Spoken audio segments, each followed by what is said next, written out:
চৈত্র নবরাত্রি চলাকালীন 9টি দিন যদি আপনি নিষ্ঠার সাহায্যে এই 9টি টোটকা পালন করতে পারেন, জীবনে থাকা নানা রকম সমস্যা থেকে মুক্তি পাবেন। আজকে 19শে মার্চ, আজকে কিন্তু নবরাত্রি পড়ে গেছে। চৈত্র নবরাত্রি 27শে মার্চ পর্যন্ত চলবে।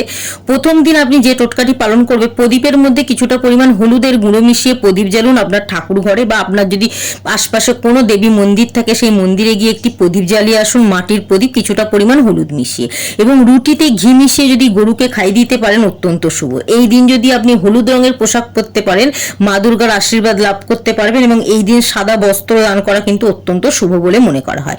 দ্বিতীয় দিন প্রদীপের মধ্যে দারচিনি মিশিয়ে আপনারা প্রদীপ জ্বালুন, এবং এই দিন যদি আপনারা সবুজ রঙের পোশাক পরেন অত্যন্ত শুভ। ফল দান করাটাও কিন্তু অত্যন্ত শুভ। তৃতীয় দিন ধুনুচির মধ্যে কর্পূর, তেজপাতা, লবঙ্গ মিশিয়ে যদি ধুনুচিতে ধুনো দিতে পারেন অত্যন্ত শুভ। এই দিন ধূসর রঙের পোশাক পরুন, এবং মিষ্টি জিনিস যদি কোনো ব্যক্তিকে দান করতে পারেন অত্যন্ত শুভ। চতুর্থ দিন পানের পাতার মধ্যে স্বস্তিক চিহ্ন আঁকবেন মধু দিয়ে, আর সেটাকে আপনি আপনার বাড়িতে যদি কোনো টব থাকে পুরনো, সেই টবের মধ্যে পুঁতে দিন, অত্যন্ত শুভ ফলাফল পাওয়া যায়। কমলা রঙের পোশাক পরুন, এবং বই দান করা অত্যন্ত শুভ বলে মনে করা হয়। পঞ্চম দিন প্রদীপে লবঙ্গ মিশিয়ে আপনি যদি প্রদীপ জ্বালাতে পারেন, মা দুর্গার আশীর্বাদ লাভ করতে পারবেন। এই দিন গরুকে যদি একটি কলা খাইয়ে দিতে পারেন অত্যন্ত শুভ। এই দিন সাদা রঙের পোশাক পরুন এবং সবুজ রঙের ফল দান করুন। তার সাথে ষষ্ঠম দিন অর্থাৎ 6 নম্বর দিনে আপনি যদি প্রদীপের মধ্যে গোলমরিচ দিয়ে জ্বালাতে পারেন এবং লাল রঙের বস্ত্র পরতে পারেন, সুগন্ধি দ্রব্য দান করতে পারেন, অভাবী ব্যক্তিদের অত্যন্ত শুভ ফলাফল পাওয়া যায়। সপ্তম দিন প্রদীপে সবুজ এলাচ দিয়ে আপনি যদি প্রদীপ জ্বালাতে পারেন অত্যন্ত শুভ। নীল রঙের পোশাক ব্যবহার করুন, এবং এই দিন আপনি সর্ষের তেল যে কোনো ব্যক্তিকে দান করুন, অভাবী ব্যক্তিদের।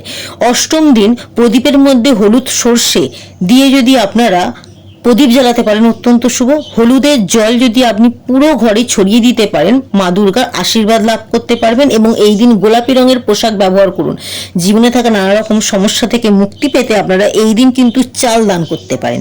এবং নবম দিন আপনারা অবশ্যই প্রদীপের মধ্যে কিছুটা পরিমাণ চিনি গুঁড়ো মিশিয়ে যদি প্রদীপ জ্বালাতে পারেন অত্যন্ত শুভ। এই দিন আপনারা অবশ্যই বেগুনি রঙের পোশাক ব্যবহার করুন, এবং যে কোনো ব্যক্তিকে যে কোনো রঙের যে কোনো পোশাক দান করতে পারলে জীবনে নানা রকম সমস্যা থেকে মুক্তি পেতে পারেন। এবং এই দিন যদি আপনারা জাফরান দান করতে পারেন সেটাও কিন্তু শুভ। গোলাপি রঙের যে কোনো জিনিস দান করাও কিন্তু এই দিন শুভ।